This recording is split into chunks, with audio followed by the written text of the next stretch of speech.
सभी को मेरा नमस्कार। मैं कक्षा 8 से मेगा रॉबिन हूँ। आज मैं आप सभी को हमारे देश के एक महान साहित्यकार जयशंकर प्रसाद की जीवन परिचय देना चाहती हूँ। जयशंकर प्रसाद को बहुमुखी प्रतिभा के साहित्यकारों और कवियों में से एक माना जाता है। हिंदी नाटक के क्षेत्र में भी इनका महान योगदान रहा है।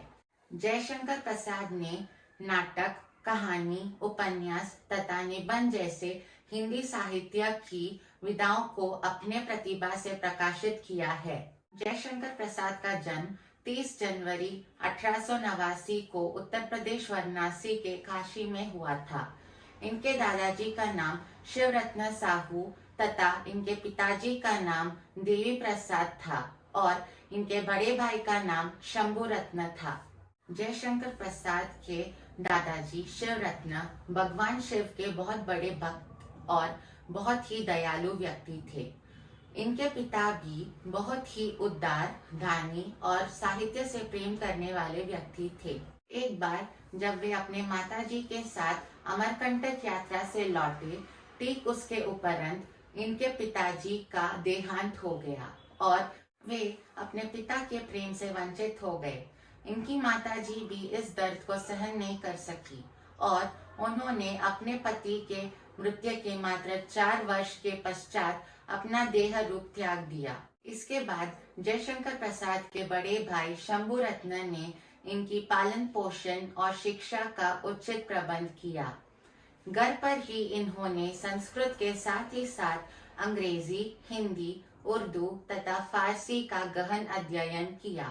इसके साथ इन्होंने वेद, पुराण और साहित्य शास्त्र का भी गहन अध्ययन किया था। इनका झुकाव बचपन से ही हिंदी साहित्य के प्रति था, क्योंकि इनके पिता भी एक साहित्य प्रेमी थे और अक्सर मौका मिलने पर वे साहित्य पुस्तकों का गहन अध्ययन भी करते थे और समय समय पर कविताएं भी लिखा करते थे। जयशंकर प्रसाद में साहित्य सृजन का अद्भुत प्रतिभा था, जिसके दम पर उन्होंने आंसू, कामायनी, चित्रदार, लहर और झरना जैसे रचनाओं से हिंदी साहित्य के काव्य विधाओं को समृद्ध किया तथा आंधी, इंद्रजाल, छाया और प्रतिध्वनि आदि जैसे कहानियां भी लिखी।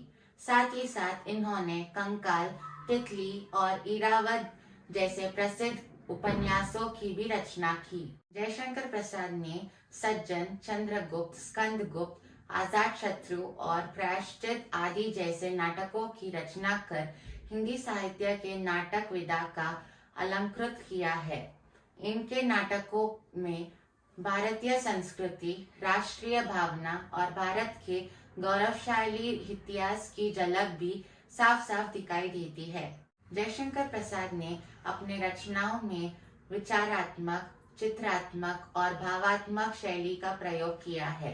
भावात्मक शैली इनकी प्रमुख शैली है, जिसे इनके सभी रचनाओं में देखा जा सकता है। जयशंकर प्रसाद अपने जीवन के कठिनाइयों और संघर्षों का सामना करते हुए अपना स्वास्थ्य का ध्यान नहीं रख सके, जिसके कारण वे मात्र 48 वर्ष के अवस्था में 15 नवंबर 1937 को हमारा संसार हमेशा के लिए छोड़कर चले गए। जयशंकर प्रसाद हिंदी साहित्य के अमूल्य निधि हैं। इनका यह विलक्षण साहित्यिक योगदान हिंदी साहित्य के अनंत काल तक अविस्मरणीय रहेगा। धन्यवाद।